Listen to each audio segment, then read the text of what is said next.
Welcome back students, आप सभी का स्वागत है हमारे इस नए वीडियो में। और इसमें आज जिस चैप्टर को हम एक्सप्लेन करने वाले हैं, इस चैप्टर का नाम है द ट्रेजर विद इन। और ये treasure with in chapter famous architect Hafiz contractor के बारे में है।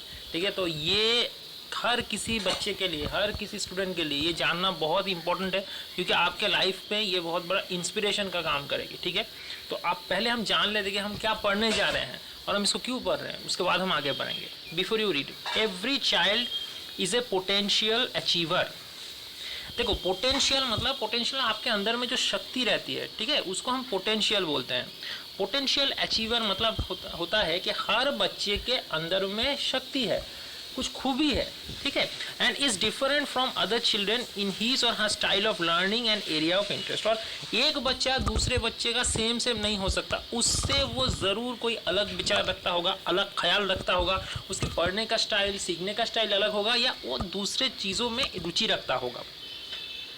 Read the interview that follows. It is based on a conversation between Ms. Bela Raja, the editor of Sparks, a newsletter from the Resource Center, the Valley School, Bangalore, and Mr. Hafiz Contractor, one of India's leading architect. तो यहाँ पर देखो, miss बेला राजा ये एक editor हैं, sparks के editor हैं। ठीक है, एक न्यूज़पेपर के ये संपादक हैं। ये इंटरव्यू ले रहे हैं किसका? भारत के one of the most leading architect, जिसका नाम है हाफिज कॉन्ट्रैक्टर। तो वो इनका इंटरव्यू ले रहे हैं। ठीक है, तो पहले पार्ट में जिस बारे में डिस्कस होगा वो है हाफिज कॉन्ट्रैक्टर अपने लाइफ में, स्कूल जीवन में वो एक अनहैप्पी स्कूल बॉय थे, वो बिल्कुल खुश नहीं थे, क्योंकि स्कूल के पढ़ाई से वो खुश नहीं थे। क्यों? He love doing things but detested mechanical learning. मतलब वो कोई चीज़ करना पसंद करते थे, लेकिन जो मैकेनिकल लर्निंग होते थे, वो मैकेनिकल लर्निंग आपको उनको पसंद नहीं था। वो मैथमेटिक्स गेव हिम शिवर्स। और मैथ्स की बात ही मत करो, मैथ्स तो उसको, मतलब मैथ्स की बात सुनकर उनको कपकपाहट होने लगती थी, दिन में तारे दिखने लगते थे, ऐसा हाल हो जाता था। What his principal once said to him influenced him deeply। और एक बार उनके प्रिंसिपल ने उनको एक बात कही थी, और उसी के बाद से ही उनका जीवन पूरी तरीके से बदल गया। अब वही चीज़ वो शेयर करने वाले हैं यहाँ पर। तो चलो यहाँ पर हम देखते हैं। तो पहली जो लाइन होती है इस इंटरव्यू की, वो हाफिज कॉन्ट्रैक्टर के लाइन से ही शुरू होती है। वो ये बोलते हैं कि I use to have this terrible nightmare. मतलब मुझे बहुत डरावने सपने आते थे। Only now and over the last 4 to 5 years it seems to have disappeared. लेकिन ये जो पिछले 4 से 5 साल है, ये पिछले 4 से 5 साल में गायब हो गया है। मतलब पिछले 4 से 5 साल में ये डरावने सपने मुझे नहीं आ रहे हैं।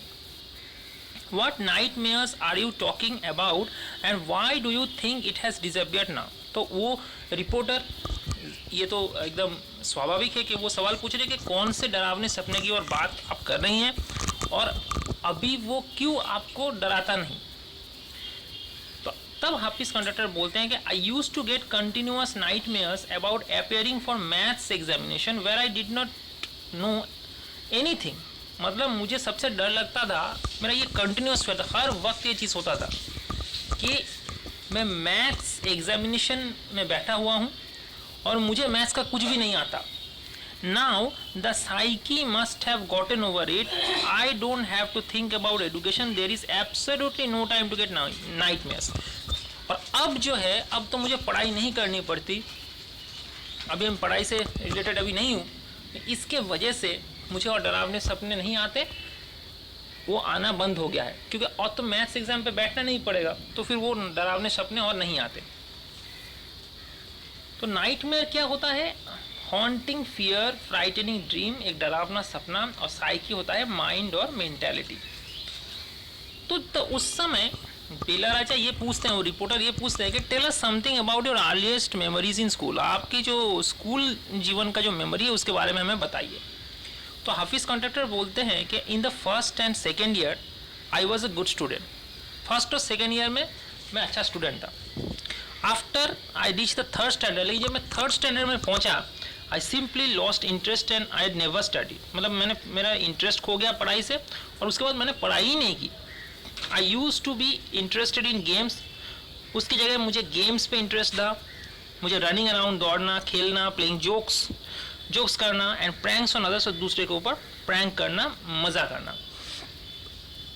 I would copy in class during exam times, और एग्जाम के समय में तो मैं क्लास में कॉपी करता था। ठीक है, कॉपी करना आप समझ रहे हो, नकल करना जिसे हम कहते हैं। I would try to get hold of the examination paper and that had been prepare and studied, मैं क्वेश्चन पेपर को लेता था, उसको पढ़ता था। As I could not remember things that had been taught to me in the class, अब class में जो जो चीज़ सिखाया गया है मुझे वो सब कुछ भी याद नहीं रहता था। However later one sentence spoken to me by my principal change my life, लेकिन एक बार मेरे जो प्रिंसिपल थे उन्होंने मुझे एक बात कही थी जिसके बाद मेरा जीवन बदल गया। अब वो बात क्या है? When I approached my 11th standard, class 11 पे जो पहुँचे, the principal called me and said, principal ने मुझे बुलाया और पूछा, लुक हियर सन, देखो बेटा, I have been seeing you from day one, मैं तुम्हें पहले दिन से देख रहा हूँ। You are a good student, तुम अच्छे स्टूडेंट हो, जो कि उन्होंने कहा भी था। उन्होंने कहा ना कि मैं फर्स्ट और सेकंड स्टैंडर्ड में अच्छा स्टूडेंट था, बट यू नेवर स्टडीड, लेकिन तुमने पढ़ा नहीं। मतलब तुम अच्छे स्टूडेंट हो लेकिन तुमने पढ़ा नहीं। इसका मतलब क्या है? जो स्टडी नहीं किया अच्छे स्टूडेंट है, मतलब क्या है कि उनके अंदर में टैलेंट तो है लेकिन उन्होंने पढ़ाई नहीं की, मेहनत नहीं किया। I have taken care of you till today, आज भी मैं तुम्हारा ख्याल रखता हूँ। Now I can no longer take care of you, so you do it yourself, मतलब इतने दिनों से मैं आज तक मैंने तुम्हारा ख्याल रखा है, लेकिन अब ये समय आ चुका है जब तुम्हें सब कुछ करना होगा। अब तुम्हारे ऊपर सब कुछ है, और क्योंकि तुम्हारे ऊपर सब कुछ है इस समय मैं और कुछ नहीं कर सकता। मतलब क्लास 11 तक आके इतना दिन तक तो तुम्हारा मैंने रेस्पॉन्सिबिलिटी नहीं है, लेकिन अब जो तुम करने जा रहे हो ये तुम्हें खुद करना है, ये लड़ाई तुम्हें खुद लड़नी है, इसमें मैं तुम्हें कोई मदद नहीं कर सकता। He talk to me for 5 minutes, वो 5 मिनट तक मुझसे बात करते रहे। You don't have your father, your mother has work so hard to bring you up and paid all your fees all this years, but you have only played games. तो वो बोलते कि देखो तुम्हारे मम्मी पापा इतना मेहनत किए जिसमें स्कूल के फीस भरे, और तुमने क्या किया? तुमने गेम्स खेल के समय को बर्बाद किया। Now you should rise to the occasion and study, लेकिन अब मौके की गंभीरता को समझो, अब परिस्थिति को जानो और अब पढ़ाई करो। I use to be very good sportsman, और मैं अच्छा स्पोर्ट्समैन हुआ करता था। I had been the senior champion for so many years, मैं सीनियर चैम्पियन भी रहा, कुछ सालों से मैं सीनियर चैम्पियन हो रहा था स्पोर्ट्स में। And I also was the cricket captain, और क्रिकेट कैप्टन भी मैं था। I use to play every game, हर गेम में खेलता था, but that year I did not step out on to the field. लेकिन उस साल वो जो प्रिंसिपल ने मुझे बात कही, उस साल मैं खेलने नहीं निकला। I would go for prayers, में प्रार्थना में जाता था। All I would do was to eat and study, मैं सिर्फ खाता था और पढ़ाई करता था। Normally use to copy and pass, मैं कॉपी करता था और पास हो जाता था। But I realise that once I was in SSC I could not do that. लेकिन जब स्कूल के एग्ज़ाम्स, SSC जो बोर्ड के एग्ज़ाम आएंगे, SSC का जो एग्ज़ाम है बोर्ड का, उसमें मैं ये कॉपी नहीं कर सकता। स्कूल में तो किसी भी तरीके से मैं पास हो गया, इसीलिए प्रिंसिपल ने कह दिया था कि तुमने जो भी गलतियाँ किया है मैंने माफ़ कर दिया। लेकिन अब इसके बाद 12वीं की जो एग्ज़ाम है, जो सबसे लाइफ का सबसे इंपॉर्टेंट एग्ज़ाम कौन सा होता है? 12वीं का एग्ज़ाम। उस एग्ज़ाम में कॉपी करने का मौका भी तुम्हें नहीं मिलेगा। मतलब यहाँ पर सब कुछ तुम्हारे ऊपर है। तो मैं उस चीज़ को मैं समझ गया अच्छी तरीके से। When I got a second class 50% in my SSC, principal said, son, consider yourself as having got a distinction. और जब मुझे 50% मिले SSC में, तब प्रिंसिपल ने मुझे कहा था कि बेटा अपने आप को, तुम्हें डिस्टिंक्शन मिला ये सोचो, तुम्हें डिस्टिंक्शन मिला ये सोचो। And this is my memory of my school days, यही मेरा स्कूल डेज का मेमोरी था। I did lot of other things, मैं बहुत सारी चीज़ें करता था। See as far as my things are concern, अगर मेरी चीज़ों को देखो तो आई कैन, उतना मैं मुझे याद भी नहीं है। I forget the things very easily, क्योंकि मैं चीज़ों को बहुत जल्दी भूल जाता था। To remember I have to see things as a photograph की बात अगर करें, आई रीड बुक, में फोटोग्राफ देखता था, बुक पढ़ता था। I can remember the matter as a photograph but not through my mind, this is how it works. मैं जो फोटोग्राफ की जो कंटेंट होती है, मैटर होती है, वो माइंड के थ्रू मैं रिमेंबर नहीं कर सकता था। This is how it was, ऐसा ही चलता रहा। तो तब बिलाल राजा ने बोला why when you were in school, तुम आप स्कूल में कब थे, and you were doing badly, और बहुत ख़राब कर रहे थे, did the teachers pull you up and how did you feel, क्या टीचर ने आपको पुल अप किया, आपको कैसा लगा? तब हाफिज़ कॉन्ट्रैक्टर बोलते थे I never felt any thing on being pulled up, मुझे खींचा गया उससे मुझे कुछ नहीं महसूस होता था। I use to be so interested in playing, क्योंकि मैं प्लेइंग में, खेल में बहुत ज़्यादा रुचि रखता था। I would receive a caning every week, मतलब डंडे पड़ते थे हर सप्ताह तक। अब समझो, पढ़ाई को छोड़ के खेल में ज़्यादा उनकी रुचि थी, दिलचस्पी थी। When you knew that you had incurred the wrath of your teacher by not doing your homework or by behaving badly, when you know you would get a caning, what was the state of your mind? तो बोले जब आपको ऐसा लगा था कि आपको डंडे पड़ने वाले हैं, आपने टीचर का होमवर्क नहीं किया है, आपको आपने टीचर को गुस्सा दिला दिया है और आपको डंडे पड़ने वाले हैं, आपकी मानसिक स्थिति क्या होती थी उस टाइम? तो हाफिज़ कॉन्ट्रैक्टर बोलते state of mind, just lift up the hand and they would can you, तो हाथ उठाना और वो लोग छड़ी से उन लोग को पीटते थे। I would hurt, it would hurt badly, बहुत लगता था। Then I would have to forget about it, उसके बाद मुझे ये चीज़ भूलना पड़ता था, because I would want to go and play, क्योंकि मुझे खेलने जाना था, तो मैं उस चीज़ को भूलने की कोशिश करता था। तब बिलाल राजा हुआ था यू नेवर फील्ड इनसिक्योर और थ्रेटन, कभी आपको डर नहीं लगा, आप डर महसूस नहीं किए? तो जो हाफिज़ कॉन्ट्रैक्टर थे वो ये बोलते थे कि I was just interested in playing and nothing else, खेलने में ही मेरा रुचि था और किसी चीज़ में मेरा रुचि नहीं था। I was most interested in funny pranks, मज़ेदार प्रैंक करने में मेरा रुचि था। One day I did not want to study, एक दिन मुझे पढ़ाई का मन नहीं था, तो सो आई क्रिएटेड डिस्ट्रैक्शन, मैं एक डिस्ट्रैक्शन क्रिएट करता था। For 1 whole hour we played चोर पीस, 1 घंटा हमने चोर पीस खेला, क्योंकि वो पढ़ाई में मन नहीं बैठ रहा था उस समय। Every Saturday we were allowed to go in to the town to see a movie, हर सैटरडे को हमें अनुमति दिया जाता था कि हम टाउन में जाएँ और एक मूवी देखें। So what I would do was have no lunch and collect money from 40 to 50 students, तो मुझे करना क्या पड़ता था कि कोई लंच नहीं करना पड़ता था, मनी मैं कलेक्ट करता था 40 से 50 बच्चों से, and run and buy the tickets, और मैं जाके टिकट खरीदता था। On my way back I would eat to my heart's content, और लौटने के समय मैं एकदम पेट भर के खा लेता था। I use to be the leader of the gang, क्योंकि गैंग लीडर हुआ करता था, मैं उस गैंग का लीडर हुआ करता था।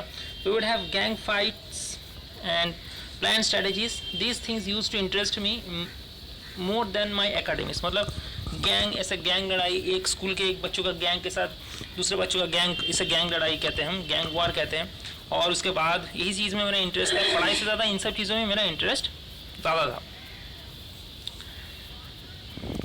Students used to book my textbooks for the following year because they were almost brand new.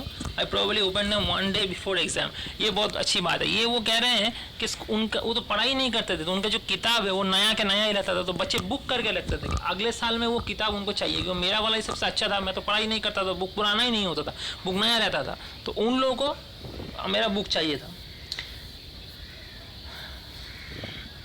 तो तब बिलाल राजा बोलते हैं कि how did you get into the field of architecture, मतलब आर्किटेक्चर के फील्ड में कैसे आए, इसके बारे में बताइए। तो हाफिज़ कॉन्ट्रैक्टर बोलते थे कि in the college of for architecture nobody who had got below 80 to 85% was allowed to enter, I had only 50%। तो कॉलेज में सोचो 80 से 85% मार्क्स चाहिए और मुझे मिला था 50%। I wanted to join army, army में ज्वाइन करना चाहता था। I got my admission letter but my aunt told it up, then I decided that I wanted to join police force, तो मैं आर्मी में ज्वाइन करता था, मुझे एडमिशन लेटर भी मिल चुका था, लेकिन मैंने चाची ने वो लेटर फाड़ दिया था। तो उसके बाद मैंने डिसाइड किया कि मैं पुलिस में ज्वाइन करूँगा। My mother said don't join the police force, just do your graduation. अब मम्मी ने कहा कि पुलिस फोर्स ज्वाइन मत करो, ग्रेजुएशन कर लो। सो I went to Jai Hind college in Bombay, तो मैं जय हिंद कॉलेज बॉम्बे में चला गया। There I was to either take French और जर्मन, वहाँ पर फ्रेंच या जर्मन मुझे लेना था। Though I had studied French for 7 years, 7 साल तक मैंने फ्रेंच पढ़ा था। I did not know 7 words of French, 7 French words भी मैं जानता नहीं था। सो आई टुक जर्मन, तो मैंने जर्मन लिया। देन माई जर्मन टीचर डाइड, उसके बाद मेरे जर्मन टीचर की मौत हो गई। तो college told me that I could change the college और टेक फ्रेंच, मुझे कॉलेज चेंज कर लूँ या फ्रेंच ले लूँ। Now we would give the admission in another college. I had got the admission to Jai Hind bye influence, मतलब उसके बाद मुझे दूसरे कॉलेज में कौन एडमिशन देगा, मुझे बोला गया कि जर्मन टीचर मर गए तो फ्रेंच ले लो और या तुम दूसरे कॉलेज में एडमिशन ले लो। तो उस समय दूसरे कॉलेज में मुझे कौन एडमिशन देता, तो मैंने जय हिंद पे ही बाई इन्फ्लुएंस स्थिति के हालात को देखते हुए जय हिंद कॉलेज में ही मैंने एडमिशन लिया। So I thought okay I will take French. तो मैंने सोचा कि अगर ठीक है फ्रेंच ही लूँगा। I started learning French. अगर फिर से मैंने फ्रेंच सीखना शुरू किया। I learn it from my cousin. मैंने अपने कजिन से ये फ्रेंच सीखा। शी वॉज आर्किटेक्ट्स वाइफ, और वो एक आर्किटेक्ट की वाइफ थी। I was going to an architect's office to learn French. तो मैं आर्किटेक्ट के ऑफिस में जाया करता था फ्रेंच सीखने के लिए।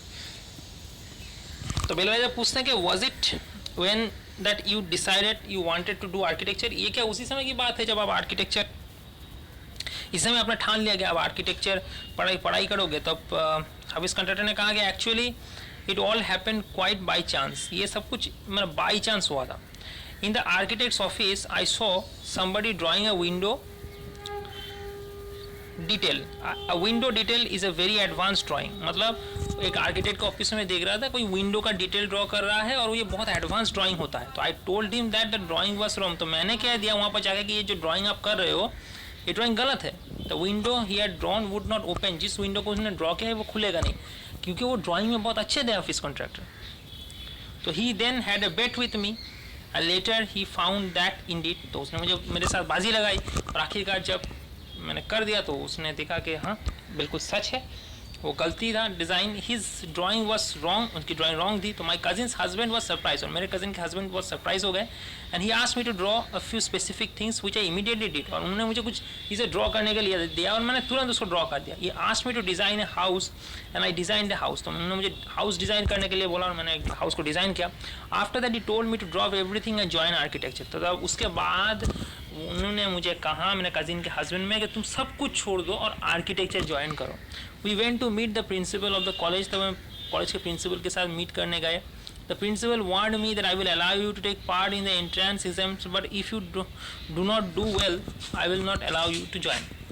तो प्रिंसिपल ने मुझे कहा कि मैं तुम्हें अलाउ करूँगा एंट्रेंस एग्जाम में पार्ट लेने के लिए, but if you do not do well I will not allow you to join. लेकिन तुमने अगर अच्छा नहीं किया तुम्हें तुम्हारी ज्वाइनिंग नहीं लूँगा, मैं तुम्हें ज्वाइन नहीं करने दूंगा। तब I got A+ in the entrance examination. Entrance examination में मुझे A+ मिला। And from that day it was a cake walk. और उसके बाद से केक वॉक, मतलब उसके बाद से और मुझे पीछे नहीं मुड़ना पड़ा। एकदम सब कुछ रास्ता एकदम स्मूथ हो गया मेरे लिए लाइफ में। और वो लाइफ का टर्निंग पॉइंट बोलते हैं ना, ये लाइफ का उनका टर्निंग पॉइंट था। I had never made a plan but I knew something looked like from the top. मैंने लाइफ में कभी कुछ प्लान करके नहीं चला, लेकिन मुझे हर वक्त याद था कि ऊपर से कोई ना कोई आपको देख रहा है, ठीक है, आपकी मदद कर रहा है। I had never known what a section was, but I knew if you cut a plan what it look like. मुझे सेक्शन पता नहीं था, लेकिन मुझे ये पता कि अगर कोई प्लान आप करो तो वो प्लान कैसा लगेगा देखने में। I stood first class in the first through out after that. और उसके बाद मैंने फर्स्ट क्लास ही मिला मुझे उसके बाद से कॉलेज में। I believe that all this understanding came from what I use to play and do during school. और मुझे ये लगा कि मैं जो खेलता था स्कूल में, मैं जो कुछ भी करता था, वहाँ से ये इंस्पिरेशन आया है। I had a friend called Behram Devecha. We use to have competitions between us for designing forts, guns, ammunition. और हम एक काम करते थे स्कूल में, जो करते थे मैं आपको बता रहा हूँ, खेल में मेरा एक दोस्त था बेरहम देवेचा, उसके साथ मैं कंपटीशन करता था कि फोर्ट, गन या एम्यूनिशन ड्रॉ करने में, दोनों में कंपटीशन होता था। Each of us would design something in an effort to be different. और हम में से हर एक कोई डिज़ाइन करता था इस एफर्ट में कि दोनों एक ना हो, कुछ अलग हो। और यही चीज़ देखो यहाँ पर काम आ गया। In school when I was in the second or third standard, one of my teacher Mrs Gupta saw my sketches and told me that you are useless in everything but your sketches are good, when you grow up you become an architect. उन्होंने मुझे कह दिया था कि तुम सब कुछ में खराब हो, लेकिन तुम स्केच बनाने में बहुत अच्छे हो और बाद में जाके तुम एक आर्किटेक्ट बनोगे। आई did not know at the times, उस समय उन्होंने क्या बोला था मुझे पता नहीं था, अभी मैं आके समझ रहा हूँ। Later after that I become an architect I went back to meet her and tell her. जब मैं आर्किटेक्ट बन गया तो मैं उनके साथ मिलने गया और मैंने उनको बताया। Why do you think you did not like studies? Was it because you failed you could not cope or could not deal with the curriculum? तुम्हें आपको ऐसा क्यों लगता था, मतलब पढ़ाई में आपको रुचि क्यों नहीं थी, ये आप उसके साथ एडजस्ट नहीं कर पा रहे थे, या आपको सिलेबस को आप उतना था तो सिलेबस को भी आप डील नहीं कर पा रहे थे, क्या प्रॉब्लम क्या था? तब हबीज कॉन्टेंट बोलते हैं कि I was very bad at languages, language में तो बहुत ख़राब था। Science and geography I could deal with, maths was very bad, science geography में डील कर सकता था, मैथ में बहुत ख़राब था। I was just not interested, I was studying for the sake of study, मतलब मैं पढ़ रहा था, पढ़ाई में कोई इंटरेस्ट नहीं था, पढ़ने के लिए पढ़ रहा था, पढ़ाई में कोई इंटरेस्ट नहीं था। What they thought me today I would forget after 2 days, what they taught me today I would forget after 2 days, मतलब जो वो लोग आज मुझे सिखाते थे 2 दिन बाद में उसे भूल जाता था। I would not bother because there was no application of mind there to begin with, मतलब मैं इसके बारे में बिल्कुल चिंता नहीं करता था क्योंकि माइंड का ही एप्लीकेशन नहीं हो रहा है, मन का ही इस्तेमाल नहीं होता था वहाँ पर, जस्ट फॉर्मेलिटी कर रहा हूँ ऐसा लग रहा है, मन ही नहीं है पढ़ाई में। उसके बाद बेलाराजा कहता है कि what did you think that what they taught you in the school was boring, did you feel that once that you understood the concept of what was being taught or you lost interest in that rest of the lesson, मतलब क्या कारण था कि जो school में जो आपको सिखाया जाता था वो बोरिंग था, या क्या आप इसको आपको ये लगता था कि कॉन्सेप्ट को अगर अंडरस्टैंड आप कर जाए, एक बार कॉन्सेप्ट को आप समझ लिए जो पढ़ाया जा रहा है, उसके बाद आप लेसन का इंटरेस्ट लूज करते थे। तो हबीज कॉन्ट्रैक्टर कहते हैं कि living in a boarding school is difficult, देखो बोर्डिंग स्कूल में हर वक्त डिफिकल्ट होता है, you are just living from day to day, nowadays there are so many test, आज के दिन में तो टेस्ट बहुत आ गए हैं। Whenever we had test we used to copy, और अब जब टेस्ट होता था हम कॉपी करते थे, teacher thought that we had done our work, तो टीचर सोचते थे कि हमने अपना काम कर लिया, लेकिन एक्चुअली हम कॉपी करते थे। तो उसमें बेलाराजा कहते हैं कि there is a contention that giftedness and learning disabilities go hand in hand, do you think this applies to you, मतलब एक कनेक्शन है कि जो टैलेंटेड बच्चे हैं वो पढ़ाई नहीं करते, ये एक प्रॉब्लम हो जाती है, क्या ये आपके ऊपर अप्लाई होता है? तो तब हबीज कॉन्ट्रैक्टर बोलते हैं कि well take some students from my class, those who always stood first or second are today doing very ordinary jobs. देखिए जो क्लास के हमारे फर्स्ट और सेकंड स्टूडेंट थे वो आज कुछ बहुत साधारण काम कर रहे हैं, यही आप उदाहरण ही देख लीजिए, ठीक है। तो तब बेलाराजा बोलते हैं कि I have come across the situation in so many different places where people tell me that their class of us are doing very ordinary today, मतलब मैंने बहुत जगह पे ये सुना भी है कि जो क्लास टॉपर थे वो बहुत साधारण काम कर रहे हैं आजकल। तो हबीज कॉन्ट्रैक्टर बोलते हैं कि in school I think living our lives that made us street smart, I have learned more by doing what I did on my own than what academics would have taught me, मतलब मैंने अपने मन में जो लगा वो मन से अपना किया, एकेडमिक्स ने मुझे जो सिखाया था उससे बाहर निकलते हुए। देखो प्रैक्टिकल पढ़ने से नहीं होगा, प्रैक्टिकली वो चीज़ करना होगा, प्रैक्टिकली अभी कुछ चीज़ नहीं करते हो, सिर्फ रट जाते हो, तो इससे आपकी डेवलपमेंट नहीं हो सकती। तो बेलाराजा बोलते हैं कि that is because the personality and skills were there, you were able to find expression in manner you were comfortable with, and you defied every rule so that nobody would stop you from doing so what you needed to do, मतलब आपने क्या ये किया है कि आपका मन जो चाहता था, आप जिसमें कैपेबल हो करना चाहते थे, जो करके फ़ायदा है तो वो आप करते थे, और अगर जब आप ये करते थे ये चीज़, तो उस समय आप रूल को इसलिए ब्रेक करना पड़ता था क्योंकि वो चीज़ करने में आपको कोई बाधा ना दे पाए, इसलिए आपको रूल ब्रेक करना पड़ता था, यही बात है ना। तो हबीज कॉन्ट्रैक्टर बोलते हैं कि I was more interested in other things. If for example while in class it started raining outside, I would think of that flowing water and how to build a dam to block it, मतलब देखिए class में जब पढ़ाई हो रही है, अगर बारिश शुरू हो गई तो मेरा मन उधर चला जाता था, मैं सोचता था कि बारिश में जो पानी होगा उस पानी को तो उससे तो बाढ़ आ सकती है, तो एक डैम बना के उस पानी को ब्लॉक किया जाए। I would be thinking about the flow of water within the dam, how much water the dam would be able to hold,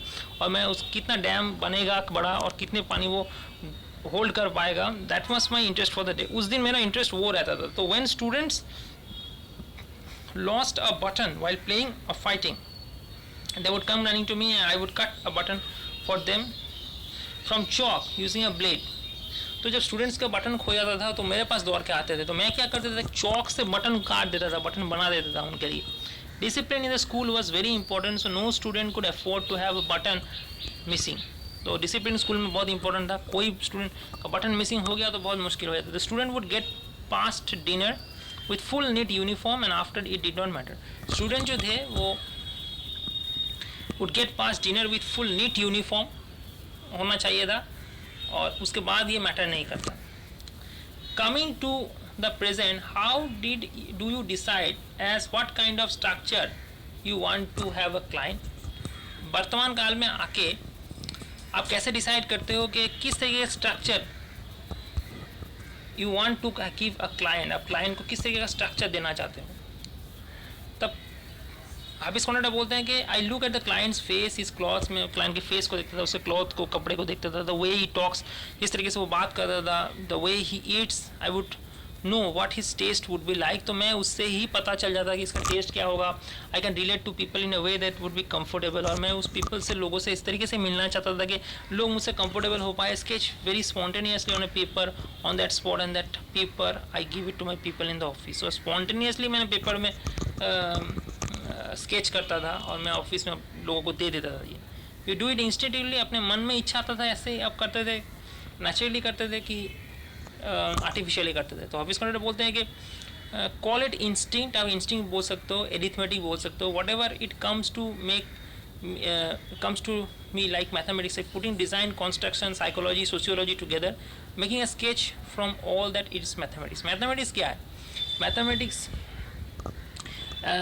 यही तो है कि डिज़ाइन, कंस्ट्रक्शन, साइकोलॉजी, सोशियोलॉजी और को अगर एक साथ करो और फिर एक स्केच बनाओ, इससे यही तो एक मैथमेटिक्स है. मेरे लिए तो यही मैथमेटिक्स है.